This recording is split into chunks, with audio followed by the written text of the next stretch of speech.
Hi అండి, welcome to Neelu's kitchen. ఈరోజు మన రెసిపీ వచ్చేసి బ్యాచిలర్స్ అయినా ఈజీగా చేయగలిగే చికెన్ ఫ్రై అండి. చూసేద్దాం రండి. ముందుగా 1 కేజీ చికెన్ని శుభ్రంగా క్లీన్ చేసుకొని తర్వాత ఒక 1/2 టీ స్పూన్ పసుపు, 1 స్పూన్ ఉప్పు, 2 స్పూన్లు కారం వేసి మంచిగా ముక్కలకి పట్టేలాగా మ్యాగ్నేట్ చేసి ఒక 1/2 అవర్ పక్కన పెట్టుకోవాలి. ఎక్కువ మసాలాలు లేకుండా ఈజీగా సింపుల్ ప్రాసెస్లో చెప్తున్నాను. బ్యాచిలర్స్ అయినా కానీ వంట రాని వాళ్ళైనా కానీ ఈజీగా చేసేయచ్చండి.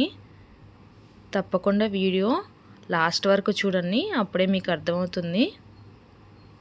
ఇలా బాగా మ్యాగ్నేట్ చేసుకున్న తర్వాత మూత పెట్టుకొని ఒక 1/2 అవర్ పక్కన పెట్టేసుకొని ఈలోపు సింపుల్గా మసాలాలు చూపిస్తున్నా.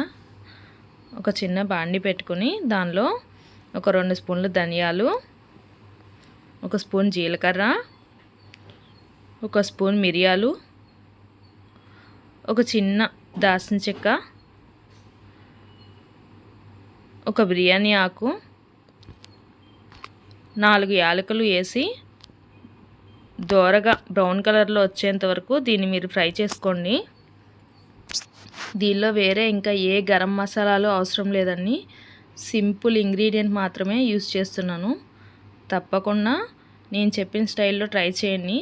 టేస్ట్ అయితే చాలా బాగుంటుంది. ఇలా ఫ్రై అయిన తర్వాత ఒక మిక్సీ జార్లో వేసుకొని దానిలోనే ఒక 10 వెల్లుల్లి వేసుకొని పౌడర్ చేసుకొని పక్కన పెట్టుకొని తర్వాత కళాయిలో ఆయిల్ వేసుకొని ఒక 2 పచ్చిమిర్చి చీలికలుగా కట్ చేసుకున్న నేను కొంచెం కొత్తిమీర వేసాను. ఇది లైట్గా చిటపట అన్న వెంటనే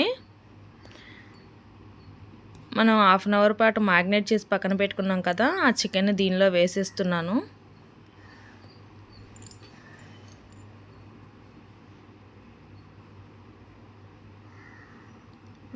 మొత్తం అంతా చికెన్ వేసేసుకుని దీనిలో వాటర్ అంతా ఇనికేదాకా మూత పెట్టుకొని మగ్గించుకోండి.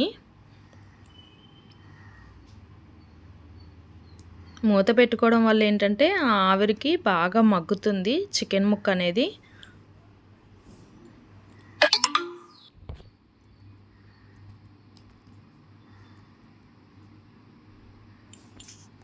చూడండి, ఇలా మగ్గిన తర్వాత కొంచెం వాటర్ వచ్చింది కదా, ఇది మొత్తం డ్రై అయ్యేంత వరకు మగ్గనివ్వండి.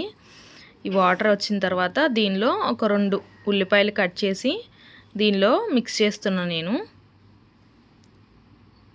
ఇలా మిక్స్ చేసేసుకోండి. తర్వాత దీనిలోకి మీరు అల్లం వెల్లుల్లి పేస్ట్ కూడా చేసుకుని పక్కన పెట్టుకోండి.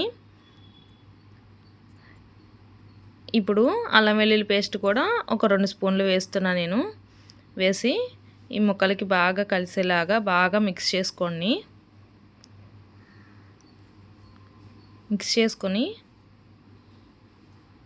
బాగా కలుపుకొని ఆ తర్వాత మనం చూడండి ఎలా అయిందో, ముక్క చాలా సాఫ్ట్గా డ్రై అయిపోయింది. తర్వాత దీనిలో మనం తయారు చేసుకున్న మసాలా పౌడర్ని యాడ్ చేస్తున్నాను.